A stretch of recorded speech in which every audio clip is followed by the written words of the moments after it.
नाज़रीन, आवाज़ न्यूज़ में भलीकार आऊं आहियां बिशारत उमरो। नज़र विझंदासीं ख़ासि ख़बरुनि ते।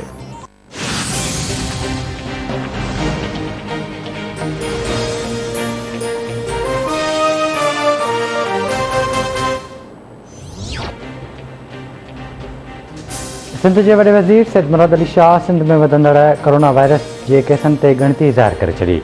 सैयद मुराद अली शाह जी सदारत हेठि टास्क फोर्स जो इजलास कराची में शाम 6 वॻे बाद गैर ज़रूरी तौर घर खां ॿाहिरि निकिरण ते मुकमिल पाबंदी लॻाई वञे। IG सिंध खे हिदायत, कराची में हिन वक़्तु 26.32% केसिस आहिनि। सिहत वारे सेक्रेटरी काज़िम जदोई जी इजलास खे ब्रीफिंग। वॾे वज़ीर जी सर्विसिस ऐं औरंगी अस्पताल में टेंट लॻाए मरीज़नि लाइ इंतज़ाम करण जी हिदायत। कोरोना सूरताल बाबति वॾे वज़ीर कमेटी जोड़े छॾी। कमेटी में मुर्तज़ा वाहब, नासिर हुसैन शाह ऐं अवैस कादिर शामिल। मुराद अली शाह चवे थो, कोरोना केसिस वधणु सख़्तु परेशानी जी ॻाल्हि आहे। हैदराबाद में 10% केसिस थी विया आहिनि। ख़बर पई आहे त ट्यूशन सेंटर हलनि पिया जेके तुर्त बंदि कया वेंदा। केर बि गैर ज़रूरी घर खां ॿाहिरि न निकिरे। सूरतहाल बहितर न थी त वधीक क़दम खंया वेंदा। कोरोना सूरतहाल ते का बि सियासत न थियणु घुरिजे। मुल्क में कोरोना वायरस जा हाणे जारी वधीक 39 मरीज़ फौत थी विया। फौतुनि जो वधी 23,087 थी वियो।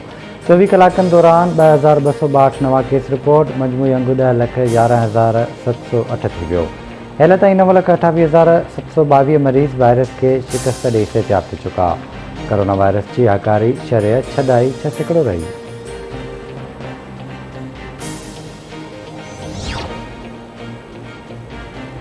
वज़ीर आज़म इमरान ख़ान जी सदारत हेठि वफ़ाक़ी काबीना जो इजलास थींदो। 20 नुकाती एजेंडा ते गौर कयो वेंदो। इजलास में इस्लामाबाद हाई कोर्ट जे फ़ैसिले ते तफ़सीली ॻाल्हि ॿोल थींदी। काबीना ॾोहनि बाबति FIA जी नेशनल पॉलिसी, एग्रीकल्चर रिसर्च जे बोर्ड ऑफ गवर्नर्स ऐं ECC ऐं तवानाई बाबति कमेटी जे फ़ैसिलनि जी मंज़ूरी ॾींदी।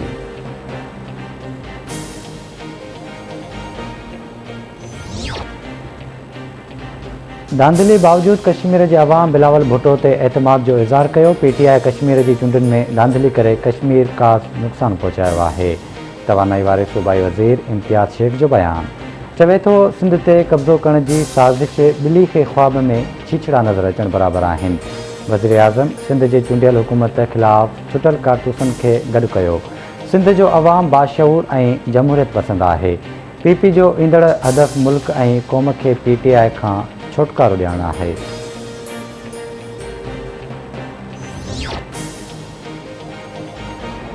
सिंध हाई कोर्ट ख़ुर्शीद शाह जी ज़मानत वारी दरख़्वास्त रद्द करे छॾी। आमदनी खां वधीक असासा रेफरेंस जो फ़ैसिलो जल्द करण जो हुकुम। अदालत दलील ॿुधण खां पोइ 12 जुलाई ते फ़ैसिलो महफ़ूज़ कयो हो।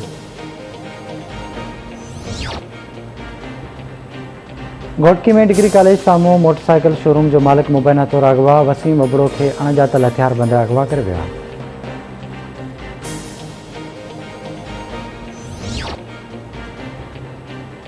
कोयटा जे हज़ारगंज वारे इलाइक़े में कारे इल्ज़ाम हेठि ॿिटो क़तल। जवाबदार गोलियूं हणी नौजवान ऐं पंहिंजी घरवारी खे क़तल करे छॾियो।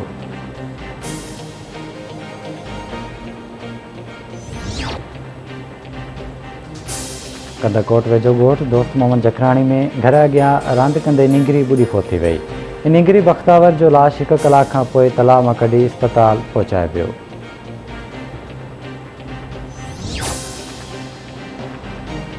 ऐं सिंध जे मुख़्तलिफ़ शहरनि में पाणी जी खोट ख़िलाफ़ आबादगार सरापा एहतिजाज पिणियल। कंबर वार, बदीन, डोकरी ऐं ॿियनि शहरनि में पाणी खोट ख़िलाफ़ मुज़ाहिरा करे धरना हंया विया।